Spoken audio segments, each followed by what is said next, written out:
que us explicaré no és de castanyera ni de cap castanyer.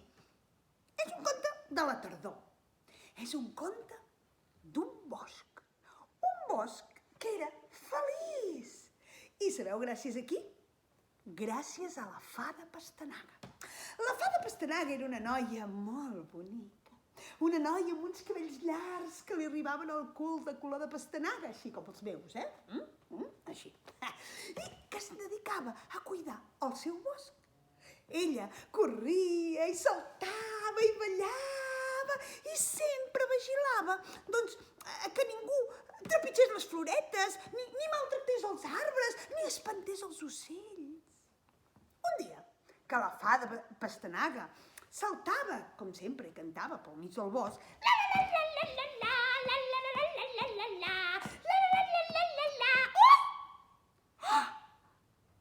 va trobar dues coses petitetes, dues coses en forma de paraigua.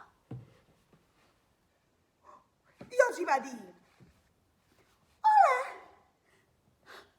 com us dieu? Jo en tinc por, jo en tinc let, jo en tinc por, jo en tinc let, jo en tinc por, jo en tinc let. Ai, molt bé, molt bé, molt bé, molt bé, molt bé.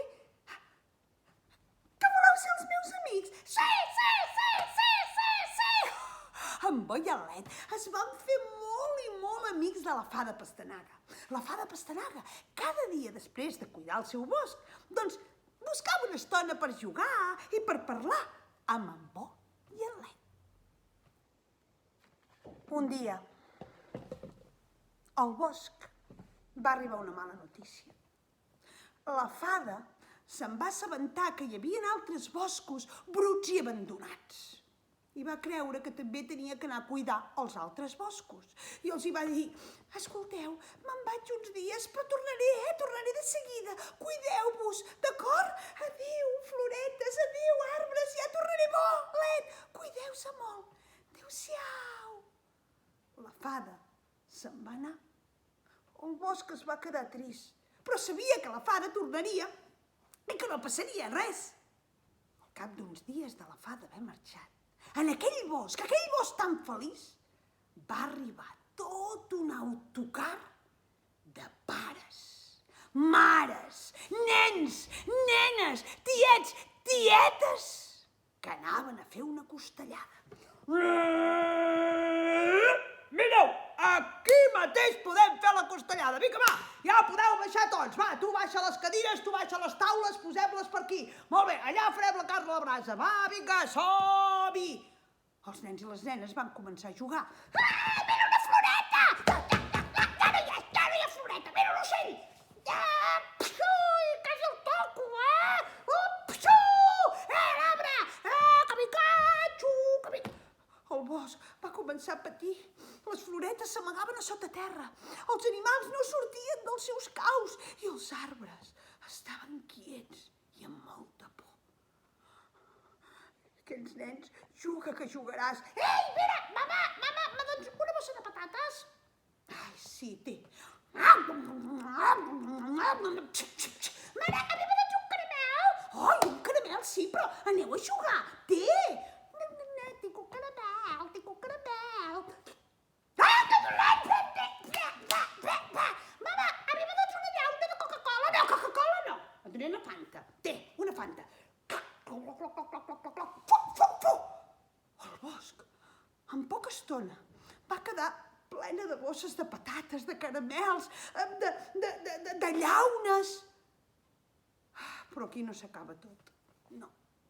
Un dels homes que estava fent la costellada li van venir ganes d'anar a buscar bolets. Què? Qui s'anima a buscar bolets? Ah, no voleu venir?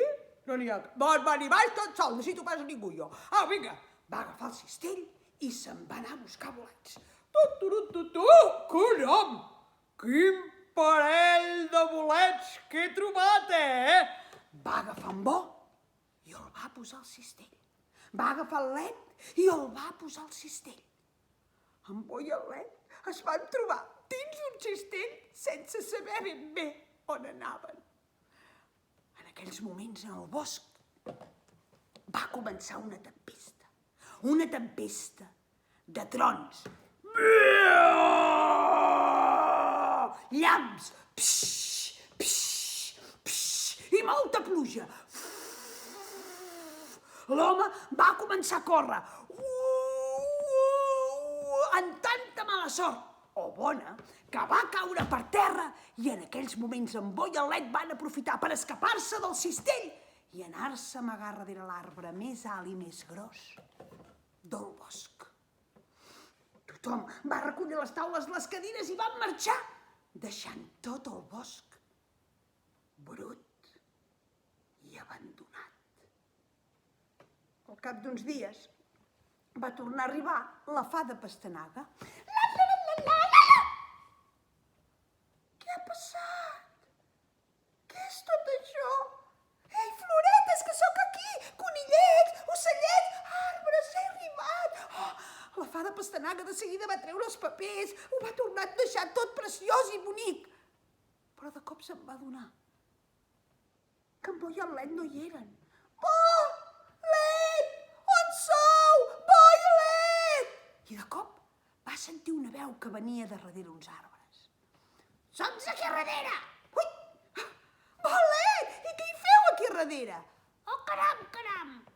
Hem decidit que a partir d'ara qui ens vulgui buscar i qui ens vulgui caçar, doncs mira, haurà de tenir una mica més difícil.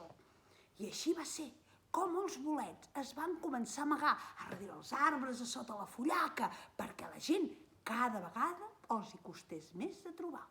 I catacric, catacrac, aquest conte també s'ha acabat.